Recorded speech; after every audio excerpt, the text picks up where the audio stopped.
Sparta is remembered as a land of fearless warriors, men raised for battle, bodies hardened by discipline, minds forged for sacrifice.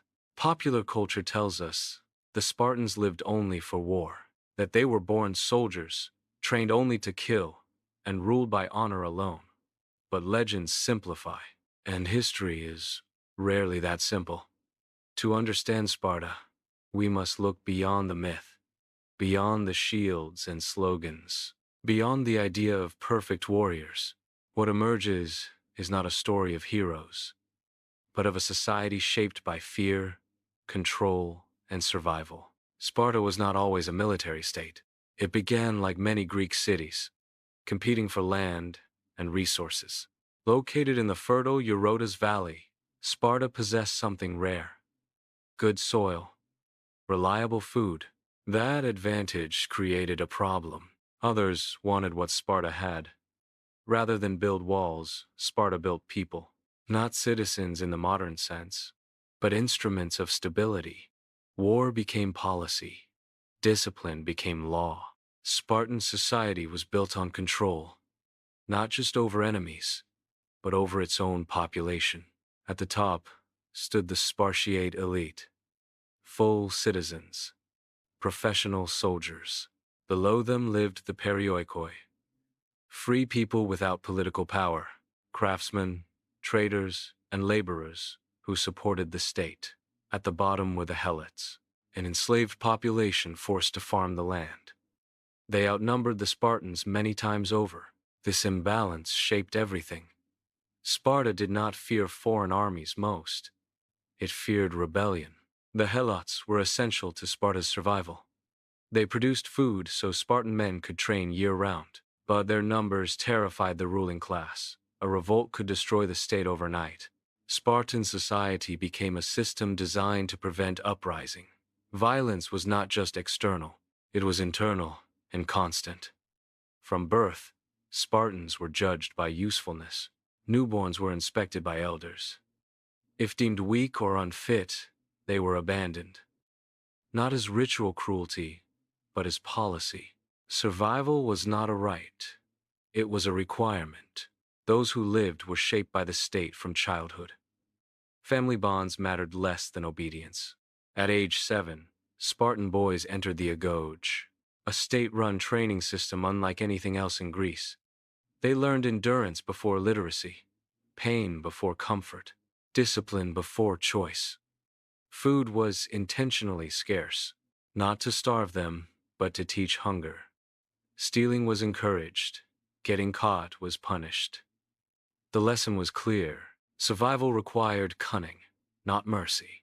Violence was normalized early. Boys were beaten publicly to harden them. Compassion was weakness. Endurance was virtue. Yet the agoge was not only physical. Boys learned songs, history, and law. Sparta did not want mindless brutes.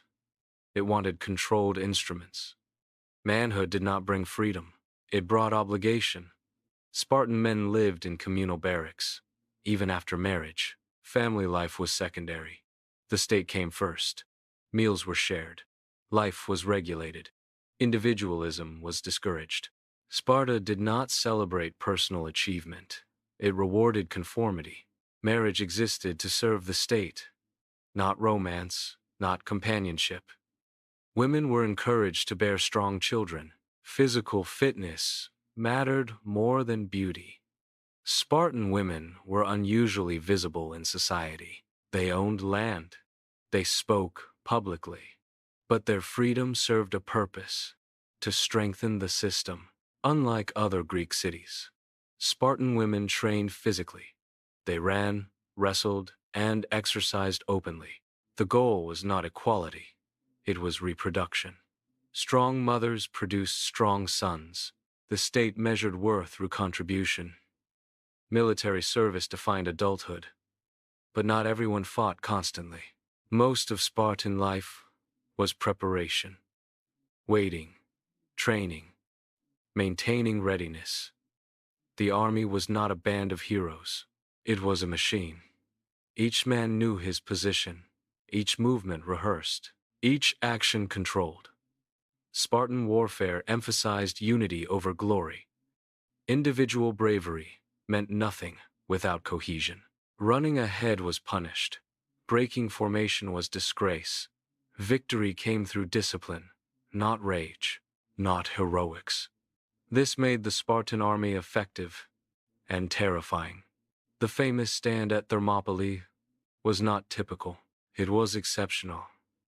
Most Spartan battles were cautious, strategic, calculated. Sparta avoided unnecessary wars. Losses were expensive. Every citizen mattered. Replacement was difficult. Despite their reputation, Spartans were not bloodthirsty. They were conservative, careful. The myth of constant combat hides a deeper truth. Sparta was obsessed with preservation. Change threatened stability. Stability preserved power. This fear extended to ideas. Sparta resisted art, philosophy, and innovation. Foreign influences were discouraged. Travel was restricted. New ideas could weaken discipline, question hierarchy, inspire dissent. Sparta chose stagnation over risk. Over time, this rigidity became weakness. Other Greek cities adapted. Sparta did not. Its population declined. Its economy stagnated. Its power eroded. The system that once made Sparta strong now trapped it. When warfare evolved, Sparta struggled to adapt. Flexible tactics replaced rigid formations. Political alliances mattered more than raw discipline. Money mattered. Diplomacy mattered. Sparta had built warriors, but not administrators. Eventually, the legend outlived the reality. Later generations romanticized Spartan discipline. Philosophers praised its order. Politicians admired its control. Modern culture turned it into fantasy, a symbol of honor, a model of strength. But the real Sparta was harsher. It was a society built on fear, maintained through violence, sustained by oppression. Its warriors were not free men chasing glory. They were servants of a system that demanded obedience. Their courage was real. Their suffering was real. Their humanity was constrained.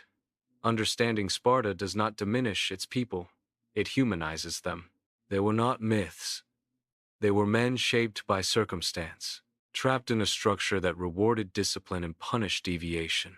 A system that demanded sacrifice and gave little in return. The legend of Sparta endures because it is simple. Order, strength, honor. The truth is more uncomfortable. Power maintained through control. Stability built on fear. History often prefers legend to reality, because reality forces us to ask harder questions.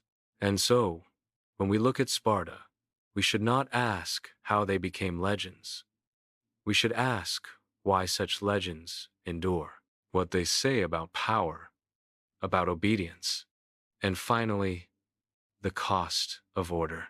If you enjoyed exploring history beyond the myths, consider subscribing for more documentaries like this. Thank you for watching.